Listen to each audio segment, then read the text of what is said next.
Hi నమస్తే, నా పేరు చిరుమావిళ్ళ సుబ్బారావు. ఈరోజు కాకానివారిపాలెం ఉన్నవ నాగేశ్వరరావు గారి చేను దగ్గరకు వచ్చానండి. ఇప్పుడు ఈ ఇత్తనం వేసింది కాడును స్టార్టింగ్ నుంచి నారు పెంచింది కూడా మన నర్సరీలోనే. నారు పెంచిన దగ్గర నుంచి ఇప్పుడు దాకా ఇప్పటికి 6 విజిట్లు చేశాను. ఈ 6 వీడియోలు తీశాను ఈ చేలో. ఇది 7వ వీడియో. లాస్ట్ 10 డేస్ క్రితం తీసిన వీడియోకి ఇప్పటికి ఈ చేను ఒక్కసారి చూడండి. చేలో మంచి ఫ్లవరింగ్ మీద ఉంది. ఇప్పుడే చిన్న చిన్న పిందెలు పడుతున్నాయి.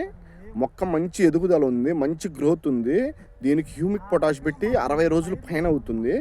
ఒక్కసారి చేను ఏ రంగు ఉందో ఒక్కసారి చూడండి. 2 ఎకరాలన్నర చేనండి.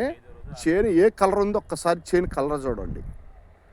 మొక్క చాలా ఆరోగ్యంగా ఉంది, మంచి ఫ్లవరింగ్ స్టేజ్లో ఉంది. ఈ ఫార్మరు ఖచ్చితంగా టైం టు టైము మందు కొడతాడు.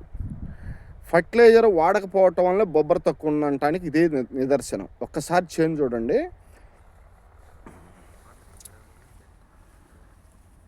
చేలో ఇప్పుడే చిన్న చిన్న పిన్నీసు, ఫ్లవరింగు, మంచి గ్రోత్, మంచి కలరు, చిన్న పిన్నీస్ ఒకసారి చూడండి.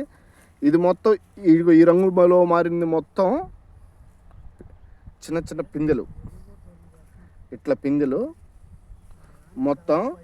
ఇంకా ఒక 15 డేస్ తర్వాత వస్తే మ్యాక్సిమం ఎకరానికి 10 నుంచి 15 క్వింటాల్ కాపు ఖచ్చితంగా పడిద్దండి. నెక్స్ట్ 15 డేస్ తర్వాత వచ్చినాక ఈ చేలో ఒకసారి చూస్తే బొబ్బరి చెట్టు అనేది తగలదు. అంత చాలా బాగుంది.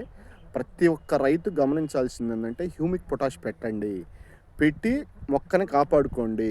తక్కువ పెట్టుబడితో మిర్చిని పండించండి. ఎక్కువ ఫర్టిలైజర్ వాడొద్దు. ఫర్టిలైజర్ వాడితే ఖచ్చితంగా తీపి వస్తుంది. తీపి వస్తే నల్లి, తామర పురుగు, తెల్లదోమ ఎక్కువ అవుద్ది, బొబ్బర వస్తుంది, కింద రూట్ వ్యవస్థ డెవలప్ కాదు. ఫర్టిలైజర్ వాడటం వల్ల భూమిలో నిక్షిప్తం అయిపోయి మొక్కకి ఎక్కువ బలం అందించలేక దానివల్ల రూట్ వ్యవస్థ దెబ్బతింటుంది. అందువల్ల ప్రతి ఒక్క రైతు హ్యూమిక్ పొటాష్ వాడుకోండి. దీనివల్ల మొక్క ఎదుగుదల బాగుంటుంది, ఎక్కువ దిగుబడి వస్తుంది, చేను మంచి కలర్ ఉంటుంది, రైతు సేవ్ అవుతాడు. నెక్స్ట్ 15 డేస్లో మళ్ళీ ఈ చేలో నెక్స్ట్ విజిట్ చేద్దామండి.